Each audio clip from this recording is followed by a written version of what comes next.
I was never supposed to hear that conversation.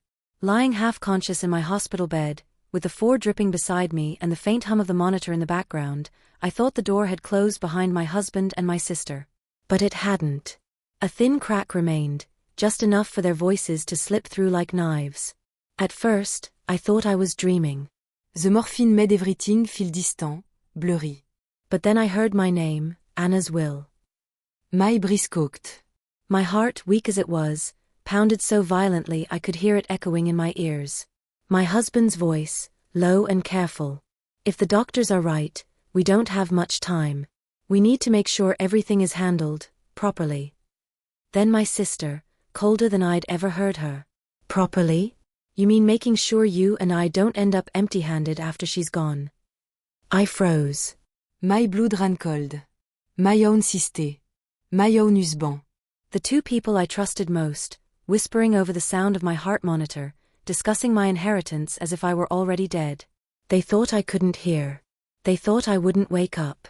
But I did. Every word. Every detail. Every betrayal. I remember the sound of papers rustling, the clink of my wedding ring as he adjusted his hand, the faint click of my sister's pen. They were planning. Calculating. And I was right there, fighting to keep my breath steady so they wouldn't know. In that moment, something inside me shifted. The fear dissolved, replaced by something sharper, something colder. If they were ready to bury me before I was gone, maybe it was time to let them believe I was. So I shut my eyes, slowed my breathing, and let the machines do the rest. When the nurse came in, I didn't move. When my husband kissed my forehead, whispering, "Rest now, sweetheart," I didn't respond. Because I had just discovered the truth, and now I needed time. Time to heal. Time to plan. And when I finally rose from that hospital bed, I swore I wouldn't confront them with anger. No. Idée confront them with proof. And by the time they realized I was still alive, it would already be too late. The first thing I remember was the sound. Dead soft, steady beep, beep, beep, of the heart monitor. It was like a metronome for my fear, marking time in a room where I wasn't sure time even mattered anymore. The world felt small, like it had folded into the four corners of my hospital bed. The air smelled of antiseptic and loneliness. I don't know how long I'd been drifting in and out. Hours, days, maybe more. Morphine had its own sense of time. I would wake, see a nurse's silhouette, drift off again, hear someone whispering near the curtain. But that night was different. That night, the whispers didn't belong to strangers. You heard my name. Once. Then again. Anna. My husband's voice. Soft, low, too measured. The kind of voice he used when he was hiding something. And then, my sister. God, I knew that tone. The clipped impatience, the edge of greed she tried to coat with concern. "I'm just saying," she hissed, "if something happens to her, we shouldn't be left guessing. You know how her assets are set up. You're on the joint account, but the house. The house is in her name," he finished. My breath stopped. I could hear the faint scratch of paper. I didn't dare move, didn't dare open my eyes. The morphine made it easy to fake sleep. My fingers twitched against the bedsheet, but I pressed them flat. If they knew I was awake, they'd stop talking. "She's not gone yet," he said finally. His voice cracked. God help me, I wanted to believe that crack was love. Let's not talk like she already is." But then came her reply, sharp as broken glass. "Oh, don't get sentimental now. You think she'd do the same for you? You think she didn't plan for this? I checked her will, David. She left everything to you, but with conditions." There was a pause. He could feel it hanging in the air like static. "What kind of conditions?" he asked. "That you can't remarry for 2 years. That the house stays in her family. That I manage the foundation she built." Her log, small, cruel, rippled through the darkness. She didn't trust either of us, you know that? Even dying, she had to have control. Something in me snapped, quietly, invisibly. My sister. The same woman who held my hand through our mother's funeral, who said she'd always protect me. And now she was standing there, rearranging the pieces of my life as if I were already gone. I heard the faint sound of a chair scrape. Footsteps approached my bed. I tried not to breathe too loud. A hand brushed my hair from my forehead, his hand, familiar, trembling. She's burning up, he whispered. Good, maïsiste murmure. Maybe we won't have to wait much longer. Those words burned deeper than the fever. I beat the inside of my cheek so hard it tasted blood. The room tilted, a blur of green light from the monitor flashing against the ceiling. They thought I couldn't hear. They thought I couldn't feel. But I heard every word. And in that silence between beeps, something changed inside me. I realized that the people you love most can watch you die, and still wonder what you'll leave behind. When they finally left, the air felt heavier, like their betrayal had soaked into the oxygen itself. The door clicked shut, but the echoes lingered. I stared at the ceiling for a long time, letting the truth settle in like dust after an explosion. That wasn't grief in their voices. It was calculation. And that realization hurt worse than the illness ever had. I tried to remember how I'd gotten here. The diagnosis had come 3 weeks earlier, an autoimmune collapse triggered by an infection. My organs had begun to fail, one by one. The doctors said they were doing everything they could, but I'd seen the pity in their eyes. David cried in the hallway that day. I heard him through the glass. And my sister, Emily, brought flowers, sat beside me, told me she'd handle my affairs just in case. I thought it was love. You wanted it to be love. But that night, I knew better. The next morning, I pretended to still be sedated when the nurse checked my vitals. My lips were dry, my throat ached from the oxygen tube, but inside my mind, everything was sharp, alive. I replayed every word they'd said like a secret recording. Inheritance. Fondation. Wait much longer. My family wasn't waiting for me to recover. They were waiting for me to disappear. When night came again, I began to plan. It started small, tiny rebellion. I asked for fewer sedatives. I started keeping my phone under the pillow. I pretended to drift off while recording the conversations around my bed. The nurses talked. Visitors gossiped. But none of them mattered. I was waiting for them. And they came. Again. Tonight latte. This time, I left my phone recording before they entered. I heard their footsteps before I saw them, David's heavier stride, Emily's click of heels. They didn't bother whispering this time. She's fading fast, Emily said. She deserves dignity, David muttered. Dignity. She snorted. She'll never even know. We'll take care of it. Take care of it. Those words, they didn't sound like mourning. They sounded like planning. That night, I criait without sound, shaking under the teint hospital blanket. Every sob felt like it tore through my chest, but I didn't let it escape my lips. They thought I was dying. They thought I'd never wake. But they were wrong. And when I finally opened my eyes to the morning light, one truth was clear as the machines beside me. They'd already buried me once. And now it was my turn to dig them up. The doctors called it a miracle. I called it a warning. 2 weeks after that night, my body began to fight back.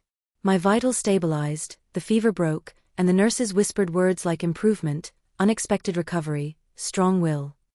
I smiled at them through the fog of exhaustion, nodding like a grateful survivor.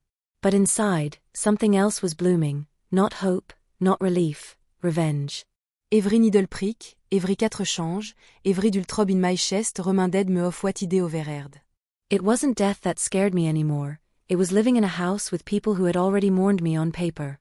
David visited every day, wearing that same carefully composed face, the face of a husband holding it together. He brought me soup, magazines, flowers that always looked too perfect, too arranged. Sometimes he'd sit and hold my hand while pretending to read. But I watched his eyes. They flicked often to the heart monitor, like he was waiting for it to stop. Emily came less often, and when she did, she was colder. Maybe she could sense that something in me had shifted. Maybe she saw in my eyes that I wasn't the half-drugged, docile patient anymore. She'd smile, all teeth, no warmth, and ask about the foundation I built, the investments I'd set aside for the future. Every question was wrapped in sugar, but I could taste the venom underneath. When they discharged me, the air outside hit like a baptism, sharp, cold, real.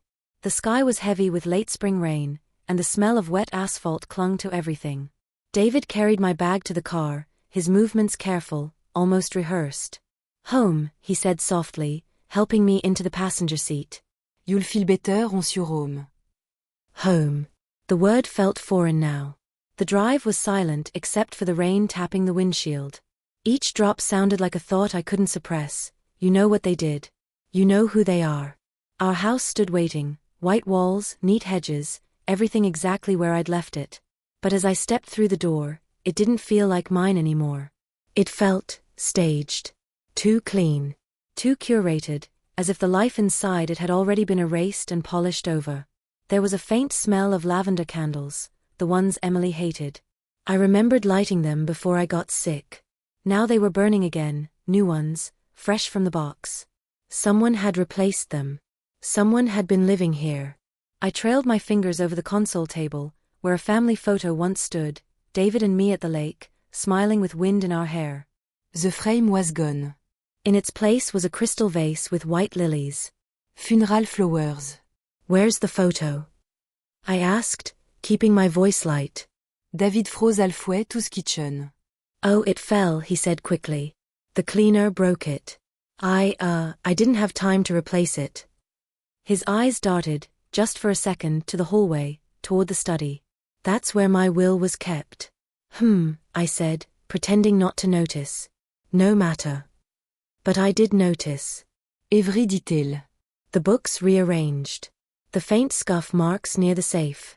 The new lock on the study door that hadn't been there before. Home wasn't a sanctuary anymore. It was a stage for lies. That night, while David slept, I wandered through the house like a ghost haunting her own life. My reflection in the hallway mirror startled me. Pale skin, hollow eyes, a thin scar near the foremark.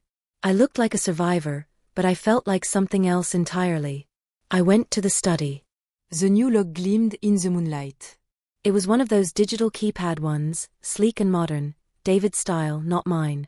I remembered his phone always in his hand, his thumb hovering over the screen like a secret. A code. Four number. Maybe 6. And I remembered Emily's words that night, passwords, accounts, documents. If they'd already rewritten my life, they'd done it here, in this room. The next morning, I played the part of the fragile wife. I made tea, moved slowly, smiled faintly. I thanked David for taking care of things. He seemed relieved that I was docile again. He kissed my forehead, left for work with that same gentle lie, "Rest, Anna. You need strength." Strength. He had no idea how much of it I had left. As soon as the car disappeared down the driveway, I locked the door and went to the study. I tried the keypad. The bip échoait through the chaos, 1987. No luck. Den 0625. Nothing. And then 0512. my birthday. Click. The lock opened. The air inside smelled faintly of dust and deceit. Papers were scattered across the desk, legal forms, bank statements, printouts. My name was everywhere, but the signatures weren't mine. My will had been edited. A new version dated just a week after my hospitalization. And there it was, black and white, my assets split between David and Emily. My foundation, my life's work, reassigned to joint trusteeship. Their signatures gleamed beneath it, clean and confident. Il sank into the chair. My hands trembled, not with fear but fury. I'd built that foundation after my mother's death, a charity for women like her, women trapped by dependency and betrayal. And now, these two had turned it into a tool for their greed. Il found more. Insurance policies. Transfers. Emails printed and highlighted. They'd even scheduled a meeting with my lawyer for next week, to finalize transition of authority. Transition. A pretty word for theft. I laughed. A small, broken sound. It echoed strangely in the empty room. They thought I was dying. They didn't even wait for the ground to cool. I took photos of everything with my phone, each document, each forged signature. Then I placed them all back exactly as I found them. No one would know I'd seen. When David returned that evening, he found me in the living room, wrapped in a blanket, staring at the rain outside. He smiled. You look better today. I turned my head slowly, meeting his eyes. I feel alive. He froze, just for a heartbeat. Then he smiled again, too wide, too careful. That's good, Anna. That's really good. But in his eyes I saw it, that flicker of unease. Because somewhere, deep down he could tell, the woman sitting before him wasn't the one he thought he'd buried in that hospital bed. That night, il est awake listening to the thunder roll across the sky. Every crash felt like an echo of the promise I made to myself. They wanted my death to be their beginning. But it would be their ending instead. I didn't sleep that night. Every time I closed my eyes, I saw their signatures, clean, practiced strokes, the cruel confidence of two people who thought they'd already erased me. I stared at the ceiling until dawn bled through the curtains, and by then, the plan had begun forming quietly inside me. I wasn't going to confront them. Not yet. You don't shout when you're surrounded by predators, you study their habits, you wait for them to bite first. When morning came, I brewed coffee and played the part of the grateful wife again. David wandered into the kitchen, hair damp from his shower, wearing that casual smile that once used to melt me. Now, it only made my stomach turn. Did you sleep at all? He asked, pouring himself a cup. A little, he lied, stirring sugar he wouldn't drink. The rain was soothing. He nodded absently, flipping through his phone, his constant companion, his real partner. I watched him scroll, thumb pausing, expression tightening, then softening again when he noticed my gaze. Work stuff, he murmured, slipping the phone into his pocket. Always work stuff. I wanted to ask, does your job involve erasing your wife's legacy too? But I bit my tongue. Instead, I smiled sweetly. I'm going to the study later, I said casually.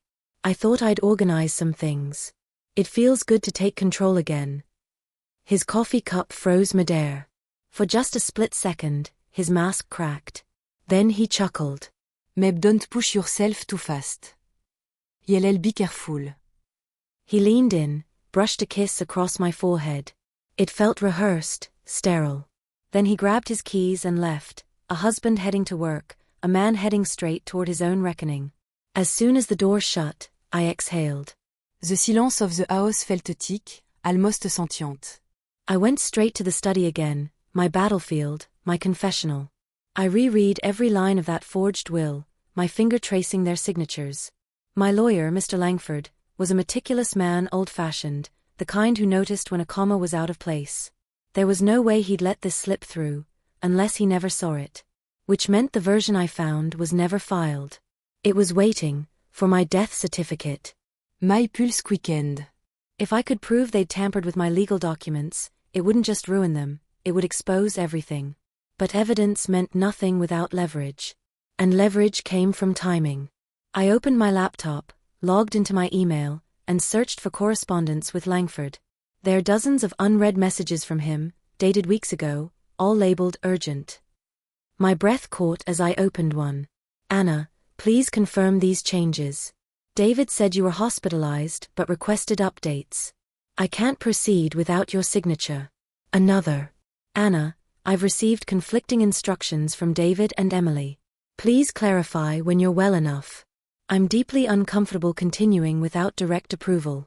My throat tightened. He'd tried to reach me. He knew. And that meant somewhere there might still be proof, original drafts, phone calls, something. I picked up the phone and called his office. It rang 6 times before a familiar voice answered, frail but alert. Langford Law, this is Monsieur Langford. Monsieur Langford, he whispered, it's Anna Morrison. There was a pause. Then, Anna? My God, they said. I know, I cut in. They said I was dying. The silence stretched long enough for me to hear his shaky breath. They brought papers, Anna.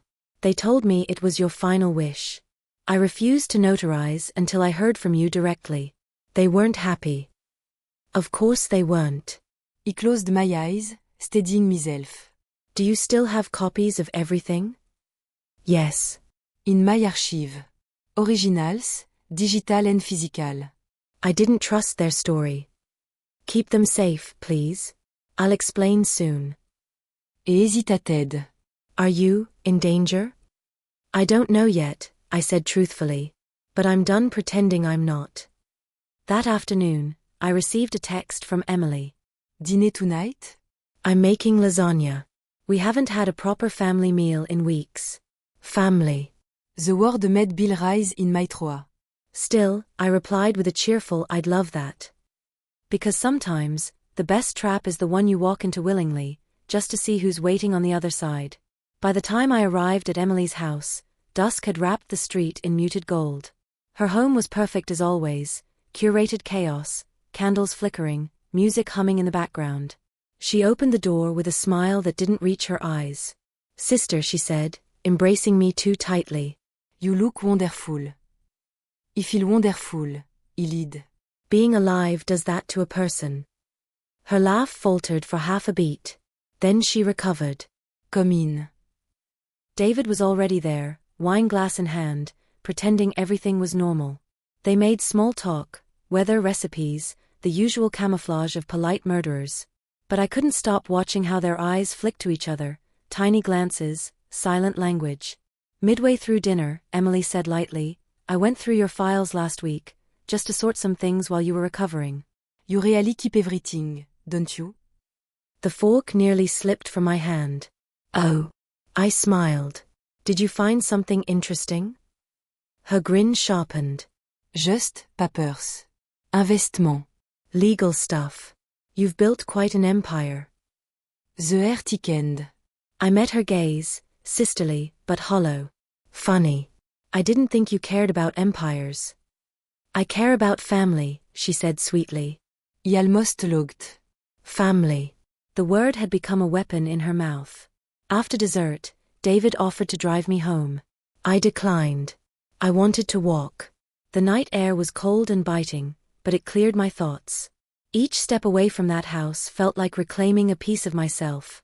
When I reached home, I sat in the dark living room, phone in hand, staring at the screen until it blurred. Finally, I typed a message to Mr. Langford. Keep everything locked. ILL come by tomorrow morning. Don't trust anyone else. Then another to an unknown number I hadn't used in years, Detective Harris, an old friend from my early work with the foundation. I need to talk. It's about my husband and my sister. I didn't hit send. Not yet. Because I knew, once I did, there'd be no going back. The thunder rolled again outside, soft and distant, like a warning. I looked at the mirror across the room. The woman reflected there wasn't a fry anymore. Her eyes were sharp, her back straight, her mouth set in quiet resolve. They thought they could forge my will, rewrite my death, and inherit my silence. But they'd forgotten something vital. I was still here. And this time, I was writing the story. I didn't sleep that night, again. The storm outside had grown wilder, as if the heavens were keeping score. Every crack of thunder shook the windows, but it was nothing compared to the pounding in my chest. I sat in the same chair by the window until the first pale light crawled across the horizon. At 7, he dressed in black. Not for mourning, but for armor. When I arrived at Langford's office, he was already waiting in the small conference room, a steaming mug of coffee trembling slightly in his frail hands. The old man looked at me like I'd returned from the dead, which in a way I had. "Anna," he breathed. "I didn't sleep after your call. Everything's in here." He gestured to a brown leather folder, thick and heavy, like a coffin for secrets. Inside were the documents, the real ones, and the forged version. The differences were subtle but not invisible, clause reversals, asset transfers, and at the bottom, my fake signature. It was almost perfect. Almost. My husband and sister had underestimated one thing, the way I cross my T. They had used a rounded line, mine was always sharp, deliberate. I traced it with my fingertip and smiled bitterly. They really thought they'd get away with this. Langford leaned forward. "Anna, this is serious fraud. You could press charges, you should." "I will," I said, steady as a blade. "But not yet." He frowned. "Why not?" "Because I want them to know I know. I want to see their faces when the illusion collapses." The lawyer sighed, rubbing his temples. Be careful, Anna. You're walking on thin ice. I've been walking on ice my whole life, he murmured. Now it's their turn to slip. I thanked him and took the folder, tucking it safely into my bag. But as I stepped outside, my phone buzzed, an incoming call from an unknown number. I answered before I could think. "Anna," a man's voice said, low and tense. It was Detective Harris. "You still have that instinct," I said softly. "I was just about to call you." What is going on? Forgery. Conspiracy. Maybe attempted murder. A pause. That's quite a list. It's a long story, I said. And it's still being written. Et hésitait-elle. Do you want me involved officially? Not yet, I replied. I just need someone who remembers what the truth looks like. Before he could answer, another call flashed on my screen. David. I froze. Stay close to your phone, I whispered to Harris, then switched lines. Anna, David's voice came through, tout calme. Where are you? Out, I said. Getting some air. I stopped by the house. Your car is gone. You didn't leave a note. Didn't think I had to. There was a pause, a thick silence full of calculations. We need to talk, he said finally. Tonight. Emily will join us. Perfect, I replied. I've been meaning to see you both. When the call ended, I stood in the middle of the sidewalk, the morning traffic rushing by like white noise. The confrontation was inevitable. But this time, I wouldn't be the one caught unprepared. That evening, I returned home early. I lit a single candle on the dining table, just enough to cast a soft glow. I set out 3 glasses and opened a bottle of wine I'd been saving for an anniversary that would never come. By the time they arrived, the air was thick with the scent of Cabernet and quiet rage. David walked in first, his tie loosened, his expression neutral, too neutral. Emily followed close behind, her perfume sharp, her smile sharper. Wow, she said lightly. This feels ceremonial. In a way it is, I replied. We're celebrating honesty. David frowned. What's this about? I gestured toward the table. Sit. They exchanged a look, silent, uneasy, but obeyed. I poured the wine, slow and deliberate, letting the silence stretch until it became unbearable. Then I reached into my bag and placed the folder on the table. Emilie's smile faltered. What is that? My inheritance, I said. Or at least, the version you tried to write for me. David's jaw tightened. Anna. Save it. My voice cut like glass. I know about the will. I know about the lawyer. I know you two were planning to make sure it looked like I wanted you to have everything. Emily's face drained of color. That's ridiculous. Don't, I snapped. Don't you dare insulte me with lies when the truth is right here. I opened the folder, laying the forged and real copies side by side. Your signature. Your handwriting. Your greed. David's voice rose, defensive. You were sick, Anna. We thought you wouldn't recover. We were just trying to. Secure your future. I hissed. Or erase mine.